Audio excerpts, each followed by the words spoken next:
rasa gembira dan rasa macam tak boleh nak percaya sebab macam cepat sangat 3 tahun berlalu. Yang paling saya ingati masa dekat annual camp sebab banyak benda yang orang awam tak dapat rasai, kita orang dapat rasai. So contoh macam cara-cara nak contoh macam survival skills. Yang tu yang paling penting. Macam mana kita nak hidup kalau sekiranya berlaku darurat atau sekiranya perang. Macam mana nak hidup kalau tanpa ada fasiliti-fasiliti yang ada sekarang. Pentingnya Palapes ni, dia mengajar saya untuk bertahan dalam keadaan yang susah dan untuk carry on sampai objektif dicapai. Seperti mana yang jurulatih saya selalu bagi tahu, bukan senang nak senang, bukan susah nak susah. Assalamualaikum dan salam sejahtera. Saya dan Sri Kaha. Ini Agenda Wani, rakaman khas dengan kerjasama Universiti Malaysia Sabah. Kami berkampung sempena Istiadat Pentaulihan Diraja Pegawai Kadet Palapes ke-32 dan terima kasih kepada pihak UMS sudi membawa Eswar Wani untuk meninjau persiapan dan juga istiadat yang bersejarah bagi UMS dan juga negara pada hari ini. Jadi saya bersama dengan Lieutenant Colonel Kehormat Dato' Abdullah Haji Muhammad Sain yang merangkap timbalan komandan Palapes UMS, begitu juga pendaftar bagi Universiti Malaysia Sabah. Mungkin Datuk, terima kasih kerana sudi menjemput kami dari Eswar Wani Kuala Lumpur untuk bersama dalam istiadat yang betul-betul bersejarah bagi pihak UMS. Untuk pertamanya, apakah yang Datuk rasa sejarah tercipta dalam istiadat kali ini? Terima kasih Tuan Haji. Pertama sekali saya bagi pihak pengurusan Universiti Malaysia Sabah mengucapkan ribuan terima kasih kepada pihak Wani kerana menjemput kami untuk berbicara wawancara pada pagi ini berkaitan dengan Istiadat Pentaulihan Diraja Pegawai Kadet Palapes kali ke-32 di UMS. Pada keseluruhannya majlis ataupun istiadat ini adalah sesuatu yang amat bersejarah bagi Universiti Malaysia Sabah khususnya. Malah bukan saja di Sabah tapi juga di Borneo. Maksudnya di mana melibatkan Kepulauan Borneo ini, di mana ada dua universiti awam, iaitu Universiti Malaysia Sarawak dan juga Universiti Malaysia Sabah. Jadi kami merasa amat bertuah kerana pada kali ini UMS, Universiti Malaysia Sabah telah terpilih menjadi tuan rumah Pentaulihan Diraja Kadet Palapes yang 32. Jadi ini merupakan satu sejarah yang amat bermakna kepada warga Universiti Malaysia Sabah khususnya dan amnya kepada semua rakyat di Sabah ini. Merasa bertuah kerana ianya melibatkan keseluruhannya lebih kurang 2,600 anggota ya, di mana dalam perjalanan mengandalkan majlis ini dan kadet pula adalah seramai 1,341 orang kadet yang ditauliakan. Jadi kita fahamlah apabila kadet ini dijemput untuk ditauliakan, mereka membawa bersama mereka ibu dan bapa mereka. Jadi menyebabkan lebih meriah lagi lah keadaan di Universiti Malaysia Sabah. Dan istiadat ini diadakan pada Sabtu yang lepas. Itu di sebelah pagi diadakan perbarisan ya, di mana kedua majlis tersebut di sebelah pagi perbarisan dan di sebelah petang pula adalah penyampaian watika disempurnakan oleh yang ke bawah dulu yang mulia Sultan Kelantan yang merupakan timbalan yang teragung. Kewujudan Palapes ataupun barisan simpanan untuk pegawai-pegawai muda kita dalam konteks pertahanan negara ini, dan pastinya UMS sudah pun mengeluarkan beberapa batch Palapes keluaran UMS sendiri. Jadi bagaimana Datuk melihat signifikan kewujudan Palapes pada ketika ini? Ianya amat relevan sekali dengan keadaan bukan sekarang ni, sebenarnya sejak Malaysia ni wujud ya. Kerana bagi kita yang sebenarnya kalau kita mengimbas kembali penubuhan Palapes ni sudah lama sebenarnya ya, bermula pada tahun 1965 lagi di Universiti Melaya.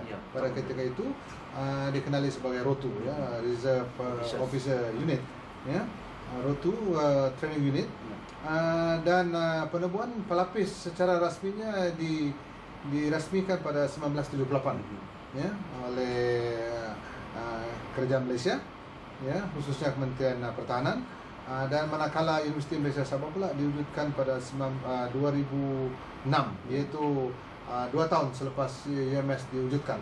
Dan saya ingat penubuhan Palapes amat relevan Kerana pelapis ni ialah pasukan latihan pegawai simpanan di IPTA, ialah bertujuan untuk IPTA ni bukan saja melahirkan graduan ya dalam berbagai bidang, tetapi dengan adanya pelapis boleh melengkapkan mereka menjadi pegawai yang berdisiplin tinggi. Jadi saya amat relevan, dan sebenarnya mereka yang masuk ke pelapis ni adalah golongan graduan yang amat bertuah sekali. Elit. Sepatutnya elit. Elit sepatutnya, ya betul. Dan disebut tentang elit itu adalah satu perkataan yang baik sebenarnya. Tapi tak semua graduan ataupun berpeluang dan menceburkan diri sebab berbagai jenis co-curriculum activity diadakan. Jadi bagi mereka ini satu yang baik kerana dapat mendisiplinkan diri mereka sebagai seorang graduan universiti dan juga mempunyai pengetahuan dan kemahiran dalam ketenteraan. Jadi juga menjadikan mereka golongan pemikir ya yang berdisiplin tinggi, dan kita harap mereka ini dapat menyumbang sebanyaknya kepada kecemerlangan universiti kita, khususnya dari segi ketenteraan, dan menjadi manusia yang berguna kepada negara. Saya ingat pelapis memainkan peranan yang amat penting kepada semua graduan dalam universiti. Dalam konteks pertahanan negara secara keseluruhan, ataupun ada polisi yang kita sudah terapkan sekian lama, iaitu dasar Hangruh misalnya, di mana keterlibatan dari aspek semua komuniti masyarakat dalam melihat isu pertahanan negara. Tapi dalam hal ini juga kita lihat cabaran pertahanan bukan hanya dalam konteks musuh fizikal, jika kalau kita imbas kembali ketika zaman darurat, zaman komunis dan sebagainya, tetapi hari ini dalam konteks pelbagai ruang, itu menjadi satu ataupun ancaman terbesar negara moden seperti Malaysia pada hari ini. Mungkin Datuk boleh berkongsi sedikit pengalaman tentang itu, bagaimana cabaran pegawai muda ini dalam konteks pertahanan negara, terutamanya Sabah. Kita baru dengar sebelum ini ada percubaan berlaku di negeri Sabah, penubuhan Eskom dan sebagainya. Pastinya ini menjadi satu orang kata pun topik hangat di kalangan pegawai muda kita dan juga dalam konteks pertahanan negara kita. Kita rehat dulu Datuk, kita jumpa lagi selepas ini.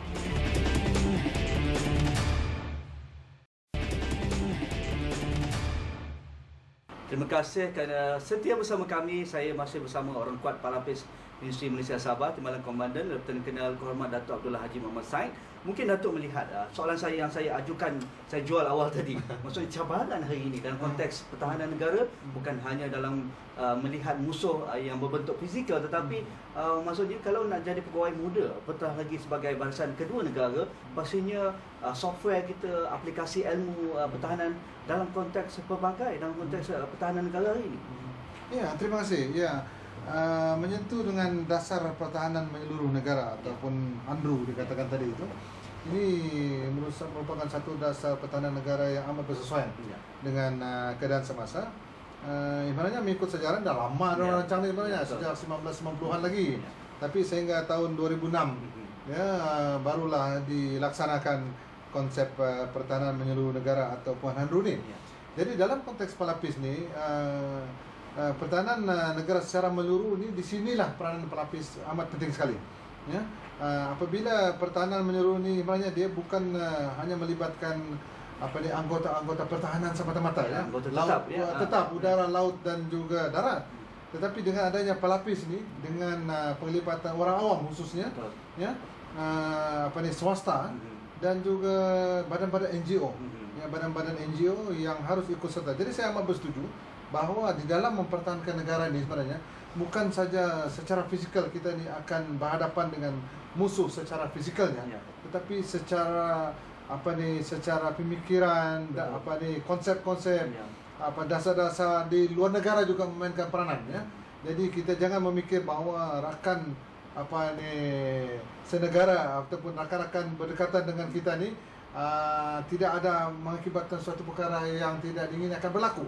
Jadi kita sentiasa bersiap sedia.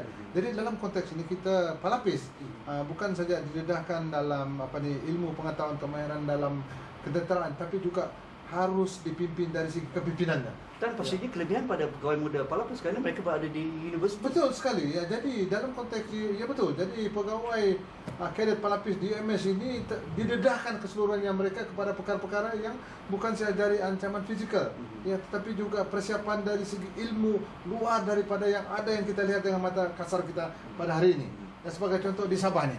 Jadi kita lihat sebenarnya apa yang berlaku di Lahadatul baru-baru ini sebenarnya perkara yang boleh dikatakan di luar jangkaan kita, sebab orangnya itu adalah orang yang datang daripada Selatan Filipina ke Lahadatul ulang-alik, ya, seperti mana juga berlaku di antara Johor Bahru dengan Singapura. Ya, pada pagi mereka bekerja ya ke Singapura, kemudian petang mereka balik ke Johor Bahru.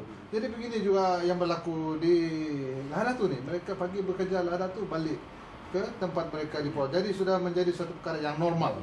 Ya, tetapi apabila ada satu pihak pula yang orang yang berkepentingan ni membuat kecoh dan membuat ancaman kepada kawasan itu, jadi mengakibatkan kerajaan kita mengambil tindakan untuk mempersiap sediakan keseluruhannya sehingga terbitnya tertumbuhnya Eskom ini.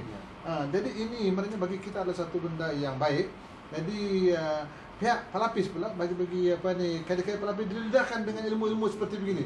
Ya, jadi mesti harus sedar bahawa dalam keadaan di mana nampak kita macam berkawan, tetapi ada benda-benda ancaman luar yang kita di bawah itu, di bawah itu yang tidak sedar. Tidak sedar. Jadi inilah yang didedahkan pada mereka supaya jadi bukan saja memegang senjata, ya, berkawan, latihan kemah dan sebagainya, tetapi juga faham dengan keadaan semasa. Jadi seperti yang disertakan tadi, jadi mereka juga harus diperlengkapkan mengetahui tentang keagamaan semasa untuk menjadikan negara kita ini selamat, ya, dan bersiap sedia pada setiap masa. Jadi satu aktiviti amat sehat lah. Ya.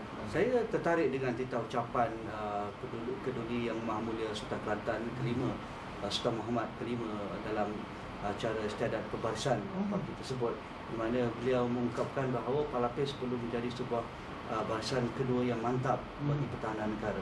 Dalam konteks itu kita melihat untuk mengisi jawatan-jawatan dalam perjawatan tetap dalam anggota tentera negara kita, misalnya pastinya pegawai muda yang mempunyai latar belakang akademik profesional yang dalam pelbagai bidang, itu selari dengan tuntutan pertahanan hari ini, di mana siapakah yang akan memikir tentang dari sudut internetnya, dari sudut ancaman dari polisi dan juga pemikiran dan sebagainya. Inilah orangnya, pegawai yang terdedah dengan pelbagai ilmu baru di universiti. Jadi bagaimana Datuk melihat keupayaan anak-anak muda hari ini perlu ataupun bersaing dalam masa yang sama, perlu merebut peluang untuk berada dalam kepimpinan pertahanan negara, supaya mereka yang berada dalam ATM misalnya ataupun barisan kedua benar-benar faham konsep pertahanan baru hari ini. Ya, saya amat bersetuju sebenarnya. Pendekatan dasar ATM sekarang berubah. Saya rasa berbanding dengan yang sebelum amat berbeza. Sebab itu diwujudkan pelapis ni supaya memberi ruang kepada graduan-graduan melibatkan diri dalam perkhidmatan Angkatan Tentera. Jadi dia orang tangkap muat yang mereka ini keluar dah siap sedia dengan ilmu pengetahuannya dari segi kejuteraannya dan ketenteraannya sekali disatupadukan dan diserapkan dalam pertahanan Angkatan Tentera bagi mereka yang berminat lah. Jadi ini adalah satu pendekatan yang baik. Saya kan amat penting yang itulah seperti saudara katakan tadi, itu yang menjadi seorang askar ni, ataupun ahli tentera sama ada pegawai dan sebagainya, mestilah mampu memikirkan lebih jauh. Ya, mesti berpandangan jauh dan mempunyai ilmu pengetahuan yang tinggi di peringkat antarabangsa, peringkat pengetahuan peringkat global. Ya, dari semua aspek, bukan saja bagaimana kita hidup di dunia ini, malah ilmu mengenai ICT, saya kata ini, ilmu mengenai dengan kejuruteraan, malah kita juga di Palapis juga ni dikembangkan juga kepada kadet-kadet yang mengambil jurusan kedoktoran. Ini pun satu menarik. Dulu kita ingat doktor-doktor ni hanya mereka-mereka yang tertentu saja. Ya, jadi tapi sekarang ni kita kembangkan mereka juga doktor, mereka juga pegawai kadet dan juga menjadi pegawai Angkatan Tentera. Mereka juga jurutera, ya, lulus kejuruteraan, mereka juga kadet, mereka juga menjadi pegawai Angkatan Tentera. Jadi mantap sekali.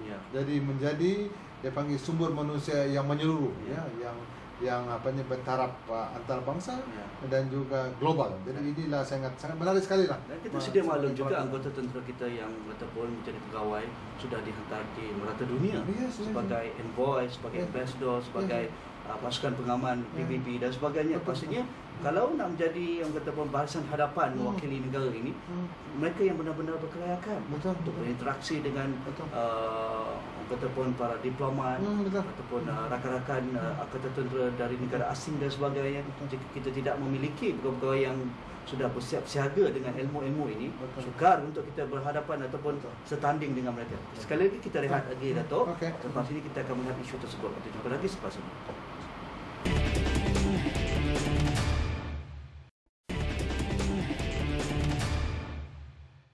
Terima kasih kerana setia bersama kami, bersama dengan Lieutenant Colonel Kehormat Dato' Abdullah Haji Muhammad Said, Timbalan Komandan Palapis Universiti Malaysia Sabah. Dato' hari ini anak muda kita ada pelbagai pilihan. Selepas mereka graduan, mereka nak masuk dalam bidang pekerjaan, nak bantu keluarga dan dapat income yang selesa dan sebagainya. Tetapi ilmu 3 tahun sebagai kadet Palapis dan jadi pegawai muda pastinya tidak boleh dilupakan begitu sahaja.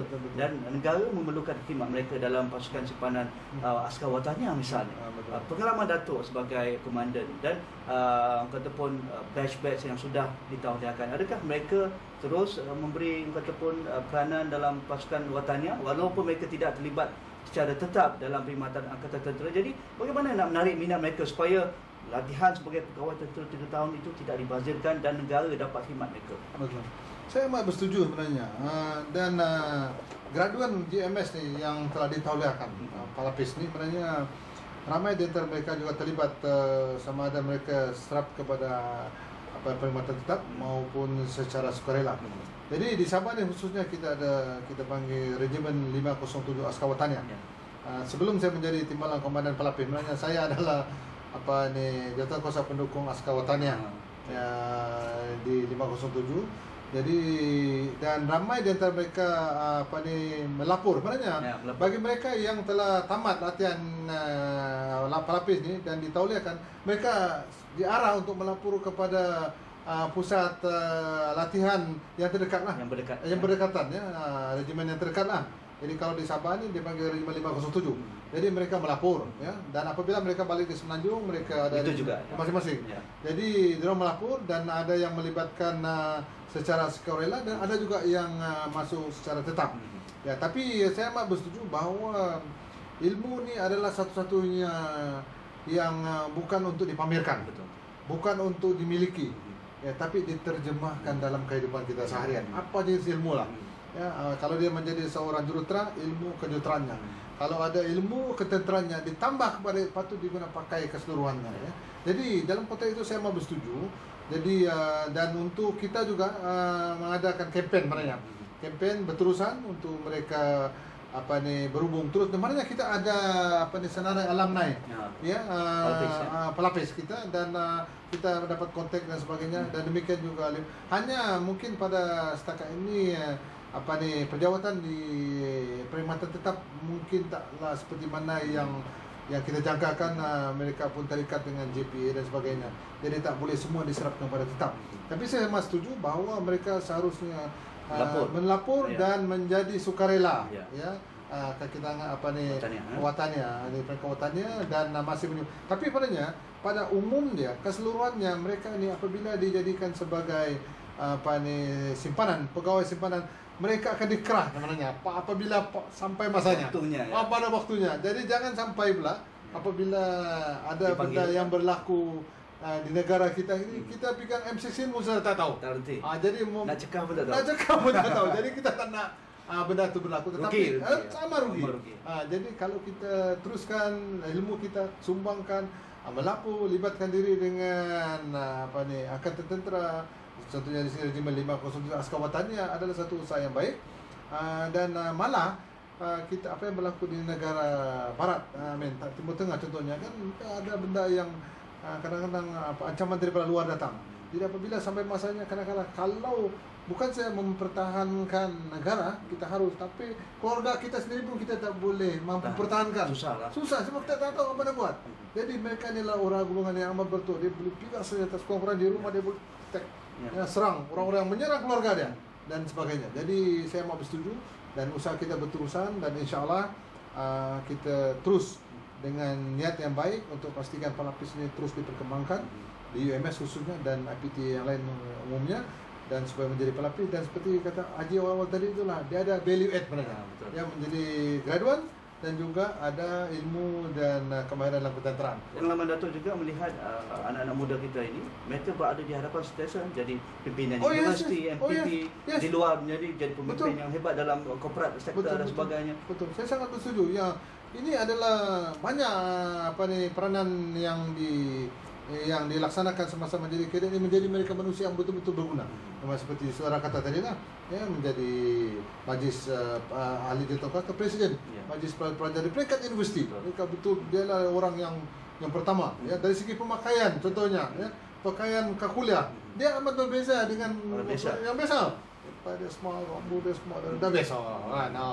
Jadi kalau ada kita tanya apa, mereka lah orang yang ke hadapan, ya, menjawab soalan. Dan ini adalah hasil daripada latihan selama 3 tahun yang kita buat di ya, sangat berfaedah sekali. Sebelum kita tutup, Datuk, kita ada seminit 2 lagi ni, mungkin dari sudut pengalaman mengendalikan istiadat turun kali di Universiti Malaysia Sabah, pastinya menjadi pengalaman berharga bagi Datuk dan juga rakan-rakan UMS.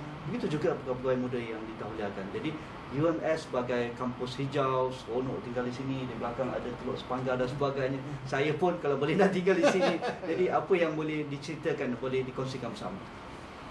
Yes, memang banyak pengalaman ataupun sejarah-sejarah sebelum majlis pertualan diadakan pada hari Sabtu. Sebenarnya persiapan agak lama juga. Bukan sehari dua. Bukan sehari dua. Dia sebenarnya mengikut sejarahnya, sebenarnya kita adalah sepatutnya mengadakan majlis ini 2 tahun yang lalu. Patutnya awal lebih. Awal daripada ni, tetapi adalah kekangan sebagainya. Tapi akhirnya dan contohnya pembesaran Padangkawan. Ya, sekarang ni kita mencerita sejarah adalah mempunyai Padangkawan yang terbesar di antara APT. Jadi Astaka pun juga yang terbesar. Bilangan kadet yang ditauliakan juga terbesar juga. 1341. Jadi semuanya besar. Jadi ini merupakan satu sejarah, dan persiapan awal sebelum itu ialah kita sentiasa bermesyuarat, ya, pastikan semua maju. Dan yang menariknya ini ialah untuk pertama kalinya kerjasama di antara pengurusan universiti dan juga pengurusan Angkatan Tentera. Kita tak boleh kita bekerja seorang diri. Walaupun kita biasa dengan pengadilan convocation tiap tahun, tapi ini ada berbeza. Sebab dari segi dasar-dasar dan juga ada dia punya protokol melibatkan ketenteraan. Itu benda baru. Malah mereka awal pun tak biasa. Kita tak biasa. Jadi dalam aspek tu, jadi dua-dua pihak berpengalaman yang baru. Dan 2 hari sebelum pertaulian tu ada hujan lebat. Itu sudah risau lah. Sangat risau kita. Jadi pegawai kadet kita ni, mereka lah diarahkan untuk keluarkan air dan sebagainya. Jadi ini pengalaman saya rasa mereka takkan lalui lagi di mana-mana lah. Takkan lupa. Jadi semua yang lebih menariknya ialah kita bekerja dalam satu pasukan yang menunjukkan satu matlamat. Tak kisah siapa, dan naib chancellor pun turun tengah malam, ya. Kita pun tengok tengah malam, dan yang pegawai yang menjalankan tugas pun merasa bangga. Bahawa ini adalah majlis kita dan kita harus menjadikan dia satu majlis yang terbaik. Jadi sangat menarik sekali lah dari segi pengalaman mengendalikan pentaulian istiadat pegawai kadet para presiden. Jadi UMS bercadang untuk menawarkan diri sekali lagi je. Ya. Ada lambat lagi lah. Lambat lagi. Ada ikut urutannya. Ya. Tapi pada kesempatan kini mengucapkan terima kasih sebenarnya kepada pihak Angkatan Tentera yang telah memberi kerjasama, dan juga ambil kesempatan ini mengucapkan terima kasih khusus kepada komandan kita yang bahagia Profesor Datuk Harun bin Abdullah, dan juga Panglima Angkatan Tentera Malaysia, dan juga pihak Astro yang saya difahamkan telah lebih awal lagi, ya, telah membuat gambaran dan sebagainya. Malah pihak Astro juga telah beberapa kali